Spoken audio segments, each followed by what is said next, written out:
What's going on, gamers? So we got some interesting stuff here. We got a conversation between Destin, as we know from IGN, who used to be there, Boomstick, Harjeet Chani, and Kay Asante. And this we'll go over a little bit for y'all.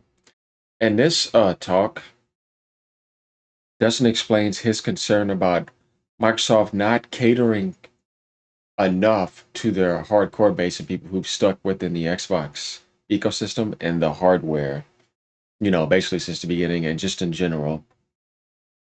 And he makes some pretty good points that I think, make sense. But he also breaks the barriers against accusations, I think, for people like Reforge Gaming, who are saying that people who have interviews with Phil Spencer after that somehow were in cahoots with him, and they end up running this narrative and following whatever Phil Spencer says, trying to call people Phil Spencer's dogs and pets, basically saying all he has to do is blow the dog whistle. So what are you saying when you say that? Destin kind of breaks some of those shackles and accusations towards the end of the video, which is also interesting as well. So we got some interesting stuff going on here in 4 minutes.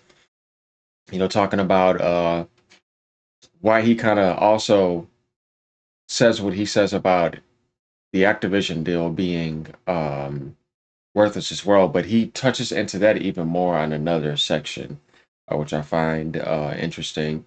And the way I think about this, so I can add in something real quick, is that they still got years more to go with the Activision deal. I understand that some people wanted them to utilize the backlog very quick, but I guess we'll find out more over time. Personally, I'm not too bothered by it because you already have a new Tony Hawk coming out. You gave me Spiral, you gave me Crash Collection. Black Ops was there day one. A lot of people were worried about that, but that didn't end up happening. On top of just like, I'm not buying or getting into the Xbox ecosystem for Activision games I've already played. You know what I mean? They can take their time with that. What I'm more worried about is what are you going to do with the current IP pool now going forth? Obviously, they can always get into that. Not to get too off topic, but you kind of get what I mean. But first and foremost, let's get into this. Let's see what he has to say, and then we're gonna, obviously add in what we need to and interject. All right, y'all, let's go. And if you've noticed, the ones that have come to Game Pass tend to be new titles or key older titles, right? Only titles that are worth opening. Yeah. Right. This is why my theory is what it is. I don't think it's the juice is worth the squeeze unless there's something else to it. But here's my concern with the strategy that they've implemented thus far. The community feels alienated and devalued. And as a show of good faith, this would be a very easy way to show we still care about our core. They have said multiple times people are playing longer on their Xboxes. It's the most engaged audience, but they also have P&L, right? Is that what it's called? And they're looking at their console sales. I don't think they're going to be at 40 million anytime soon based on just the numbers people have come up with. On the high end, people are saying 36 million.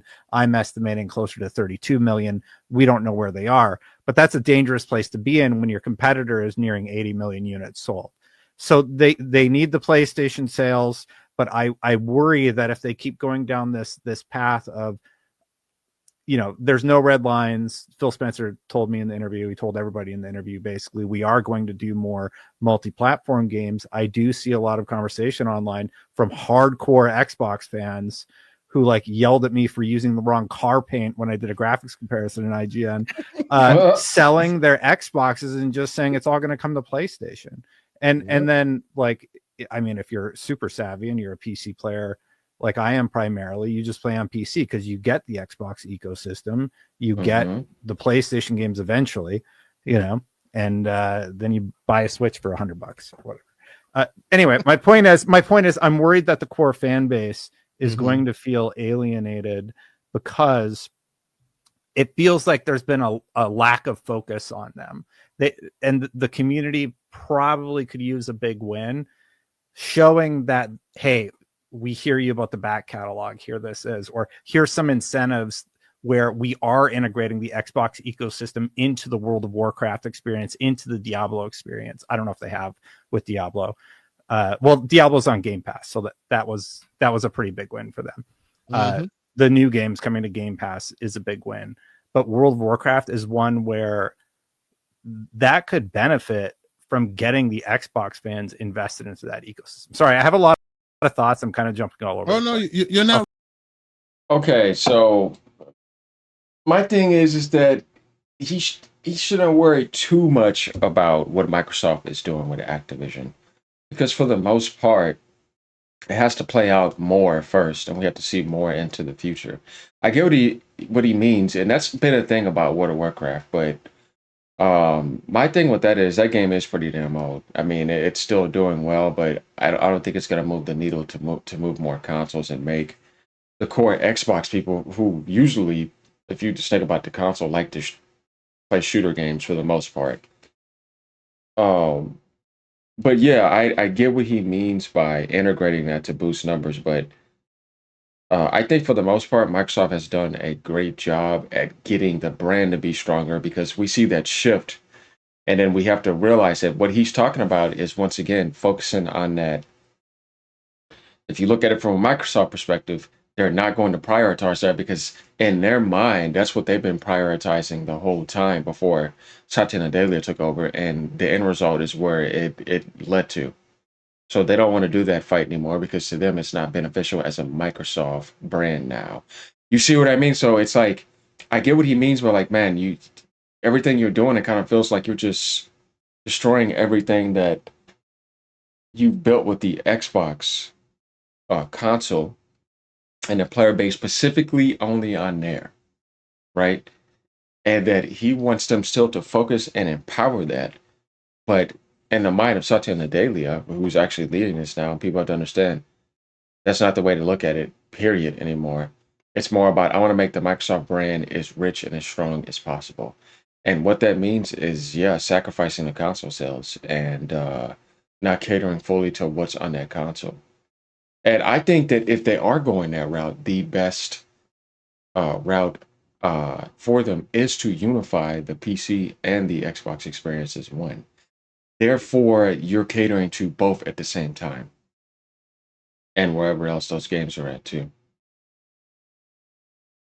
And that their plans for Activision are probably bigger than what people are seeing, and we have to let it all play out more. As we saw, like the Tony Hawk is coming as well too. They immediately got on those other games, put them on Game Pass.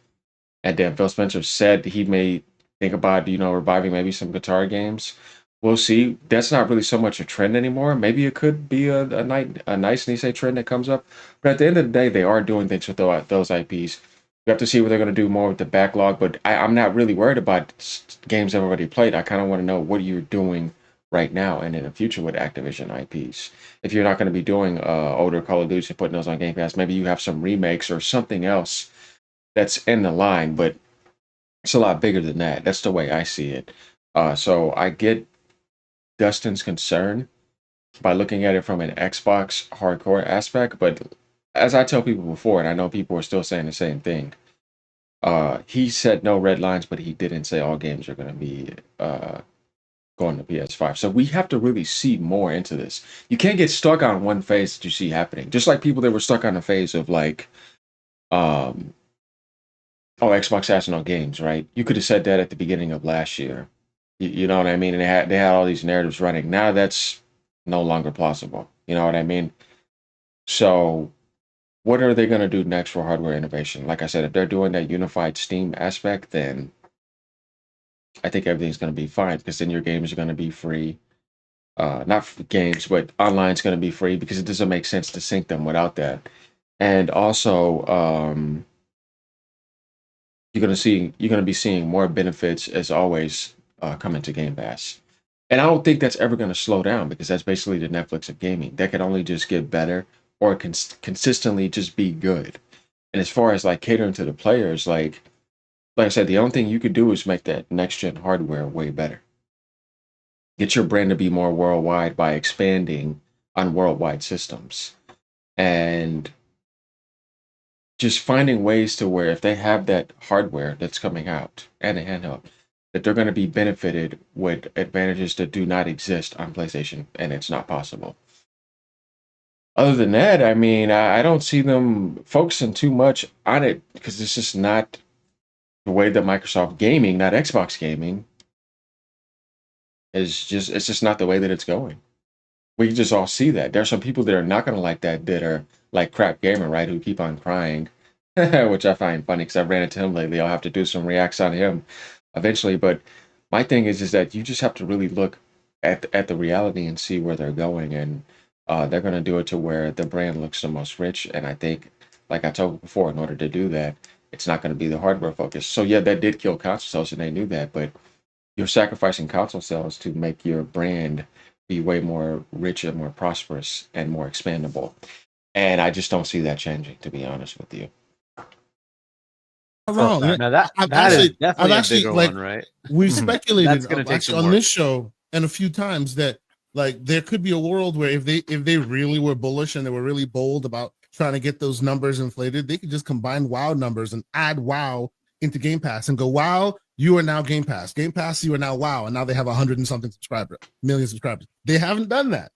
Yeah, but the problem with that is that if you're just trying to inflate your numbers, but you're not actually doing that by grabbing people by what you're bringing into the present moment, you know what I mean? It's still going to feel the same experience. People are still going to know that. They're going to get criticized for that. And I think that you don't want to devalue WoW to boost your vanity, and because it's been up there for so long, so that's not going to happen. What they need to do is find a way to really get that to work. Because if you're really legit on doing that, then you can move the industry in different ways that your competitor can't do. And I think that's what they're looking for. Because it's the moves that you're making right now in the present. It's not just trying to boost that there. No, because there's people that majority of the people still not going to be interested in playing that game. It's not going to be anything massive. You know what I mean? So at the end of the day, you need to, if you're going to, like, that's why I think it's a stupid idea to try to think that that's going to solve the issue of the people that are on the Xbox system, because they mostly play shooter games and the games that they're interested in. They're not interested in World of Warcraft. They're interested in getting a more fresher live experience that's going to be coming out soon. You see what I mean? And you keep making that better. That method is not going to work. That's not why they got Activision either. So, no, I can't say that that's a solution. It's more like another deception. Got to be real over here. They could if they really, really wanted. It's kind of what PlayStation did with their subscribers and combining them and turning them into one big number. Right? And the whole world knows that Game Pass is better because of what keeps coming to it, and you know what keeps coming. As I'm saying, you could do that to put it up for a PR statement, but it's not going to satisfy your gaming community because the majority of them are not going to be interested in that. So therefore, you're not catering to them. You see what I'm saying? It's not going to work. Right. It's interesting they haven't done that yet. Again, I think they are being more strategic now as far as when to do things when they feel like they need it versus we have so many games and let's just let the game speak in the short term. But I do agree with you that yeah, you don't want to put all your eggs in one basket. They already have so many games that are actually coming out. That's not the problem by putting older Call of Duties there that people could just go buy right now or they already own. I honestly just feel like that over focus is just too focused on. Like it's kind of irrelevant in a way. Let's see what you're gonna do now. You know what I mean?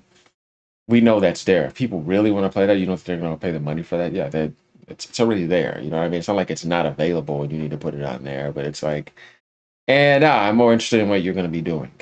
It does look like they are risking their hardcore in favor of strategic advantages. You know what I'm saying? Mm-hmm. Yeah. A lot of people ask me why I didn't ask Phil Spencer about this during the interview, and honestly, I just didn't think of it. He wasn't like, you're not allowed to ask me questions about stuff.